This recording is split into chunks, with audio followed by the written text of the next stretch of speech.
I mean, they don't like anybody, but then they're also kind of like they don't like Christians either because like they look at Christians as serving a Jew for the most part.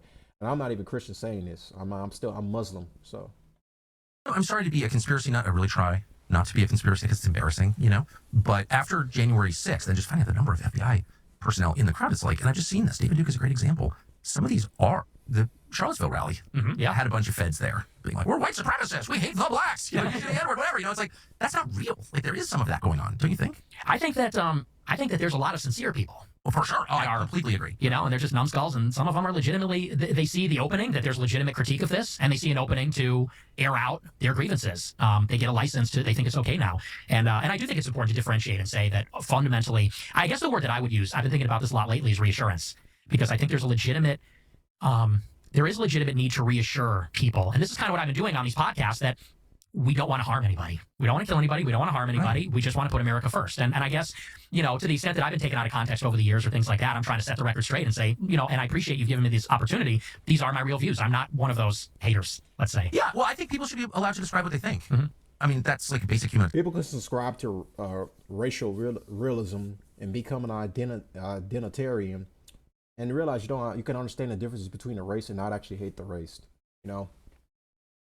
And blacks come from more of a low IQ stance of like, oh, they think white people are all bad or whatever, you know. And then when you look at it from like the Wickness perspective, they understand the reality of race, but then they just grow to just like hate.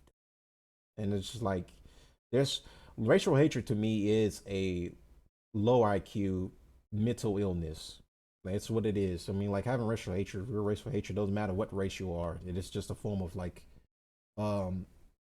mental illness. It's just like a sickness, in my opinion. You know, and everyone should be hating everyone. I don't care if you could call someone a cuck or whatever. Like real racial hatred is disgusting, quite frankly, and it's not at all respected, quite frankly. And I don't subscribe to it at all. Now again, harsh criticisms are different than racial hatred. Now, of course, me being harsh on, like, say, the black community, they need to be harsh on. They need to be told what they do. And we need law enforcement to come out here and clean up the streets of the black communities because, quite frankly, there's too much crime going on. There's too much crime going on, and it needs to be cleaned up. So there's a difference between harsh criticisms and just actual, like, real racial hatred. If your idea is that one race group or race hates your race, and your idea is just to match that energy, then no one really, how you really gonna claim superiority or claim to be better when both of you are just like at the same level of like stupidity?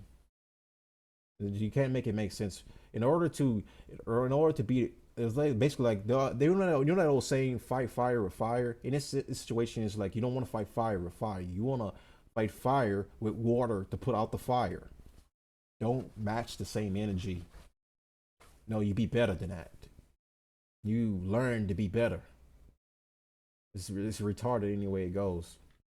Like, you can understand the realities of race and understand to be prejudiced and to be stereotypical, because I hate to say it, being racist or being racialist, you know, either way it goes, the definition of racist need to change. But being racialist can save your fucking lives, quite frankly. Because like you walking down the street at night, you see three black guys wearing Nike hoods, you know, you're gonna take that chance of walking up to those three black guys at night. There's a chance they're gonna rob you and probably, you know, kill you. So, autonomy question. Yeah. Like if I want to know what you think, I should just ask you and let you talk, right? Yeah. So who's gonna be president? Who should be president next? Who should be president? Well, yay, of course. Kanye. You had dinner with Trump. I did. And Kanye. Yes. What did you think of that? It was surreal, because those are my two heroes. Those are my two, like, number one heroes of all time. I've always been a Kanye West fan. You like the music first? Yes. The music, the fashion, everything. Really? Yes. You wear those weird one-piece shoes? I do. You actually do? Oh, yeah, absolutely. Like in public? Yes. You don't think that's cool? I don't know why I think. I'll get you some. I've worn the same clothes since high school. Don't ask me about clothes. I'm not good at that at all. That's hilarious. So you've always been a fan. Oh, and yeah, then huge fan. You described your love for Trump, like since your yes. childhood love for Trump. So what was it like to find yourself at dinner with him? It was funny because it was literally Thanksgiving dinner. It was 3 days before Thanksgiving. So not only was it dinner, but I'm having Thanksgiving dinner with Ye and Trump at the same table. And these are like my heroes. And I mean, the way that it went was sort of interesting. Ye is sort of shy. He deeply admires Trump. He loves Trump. And I like that about him. because Ye really admires anybody that's an industrialist. He loves builders, visionaries, architects. He's very into that. So he has a deep regard for Trump. And so at the beginning, it was a little awkward because he wouldn't talk. And he was sort of shy. Yay. Yes, which is surprising, right? Because he's so outspoken. But Trump was trying to get him to talk, and it was kind of like a boomer moment because Trump was trying to get him to talk about like opportunity zones. He was giving him like the black voter pitch, the black Republican. Really? Yeah. And I was like, dude, like he's not that kind of Republican, to say the least. Fair. At this point, I think people. So what were you saying? Well, so eventually, Trump didn't have a lot of luck with him, so he's kind of fielding the table, and he's talking to me. And Trump does like other people to talk. Yes. Well, he likes to talk too. For sure. Yeah. But he has questions. Yeah, he does. More than you would think. Well, he's a good guy, fundamentally. Yeah. He's a very warm guy. So he was asking everybody, what's up and who are you? And we got to talking. And, I guess it was going too well because I was being very complimentary of Trump. And Ye was kind of kicking me and saying, like, a couple of days prior, we were talking about if Trump and Ye wind up on the debate stage, what is that going to look like? And I was coaching Ye, like, these are his weak areas. Like, this is where we got to attack Trump. And so Ye was like, tell him what you were saying the other day. Tell him what you were saying last night. And I was like, dude, that's our playbook. Like, we don't want to blow up our... and Trump was like, go ahead, don't be bashful. Tell me, what is it? And I said, you know what? I said, I think you're one of the greatest living Americans. I said, I'm a young guy. I said, I really have nothing to say other than thank you. I have nothing but gratitude for what you've done for the country. I said, it's really not my place, to give you advice or correct you. And he said, no, don't be bashful. Tell me. And the story that I brought up was, this was really what sent me. In the first Fox News debate in 2015, in the Republican primary, Yes. Red Bear, the first question said, raise your hand if you will not pledge to support the eventual nominee. Yes. And Trump raised his hand. Because that's what he was saying. He said, if I don't win, I'll run independent and I'll make Republicans lose.